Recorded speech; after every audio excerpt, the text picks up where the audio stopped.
This is a great horned owl, a seclusive bird of prey who is about to be released from his long rehabilitation back into the wild. One of the hundreds of birds rescued and released by the Wild Bird Center of Tavernier, Florida, every year.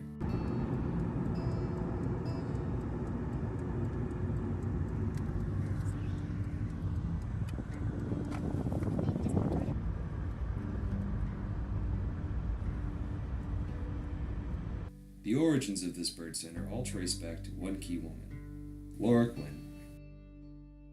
In reference to Laura Quinn, she was the bird lady. She's our founder. Everything here is built around her. So she started rehabbing birds back in maybe the 60s, probably earlier than that. We don't have a lot of paper documentation. But she started rehabbing birds out of her house, and she teamed up with the vet Robert Foley, and you'll probably see his name all over the place. He's donated so much to us. He gave us an X-ray machine. The doors to the current bird sanctuary first opened in 1991, making the Florida Keys Wild Bird Center a full-fledged organization that took care of hundreds of birds every year, which was far greater than what Laura Quinn was able to manage back at her own house alone. So it was a group of people. I wouldn't per se say it was, an organization or anything. It was people that saw potential in her and, potential investors, because part of rehabilitation is funding, and it's a lot of time. So Laura Quinn herself wasn't very personable. She was very animal driven. Just like a lot of us in this business, we get into it, so we don't necessarily have to talk to people. So she got together with the group that was funded by the Gentle Family Foundation, and we were able to purchase the 7 acres from her and start the Florida Keys Wild Bird Center. And so from then on, that it was just more funding. The more funding you can get, the better, because you're able to get more space, and then you're able to get better caging. It's just altogether, funding is key. And that's sort of what was the backbone of this hospital today, was just all of the funding and the work that Laura Quinn did with others. There are 2 different facilities.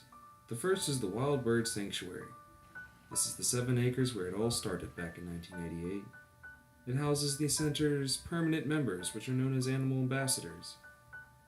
Animal ambassadors are the birds whose injuries were too severe for release, but are also wild and not to be domesticated. So after working with these birds and providing them with as much freedom as possible, the government deems them as learning ambassadors, animals who represent their species for greater understanding and learning. The second facility is where all the injured birds are taken for treatment. Part small tourist attraction, the majority of this is the Birdgency, the actual bird hospital that treats hundreds of injured birds every year. Unfortunately, we couldn't go inside the actual Birdgency because it's a health hazard for the bird patients there, since stress can easily kill sick birds. But we did get to see one guest in particular. Her name is Frederica, and she's over 40 years old. An Amazon parrot with a lively personality, she belonged to Laura Quinn till her passing in 2010. She's known as the face of the Wild Bird Center, and is a symbol for what Laura Quinn represented and what the center currently represents. The bond between bird and human, as well as the respect people should give their avian friends. So a lot of the birds that we get in, we'll see a lot of pelicans that have either hooks in their pouches or they have holes in their pouches where, unfortunately the hooks have come loose. There's this weird myth that hooks, you can catch a bird. If you hook a bird, you can leave the hook in and it'll rust out. It's outreach, basically informing fishermen, as well as marinas, how to properly remove hooks and dispose of them. In the same way, we have a monofilament recycling bins. With programs like No Hooks Left Behind, which helps recycle and properly dispose of fishing hooks and monofilament line that would normally harm wild birds, as well as their rescue center that takes in all injured birds to try to rescue and rehabilitate as many birds as possible, the Wild Bird Center at Tavernier, Florida truly wishes to keep them flying.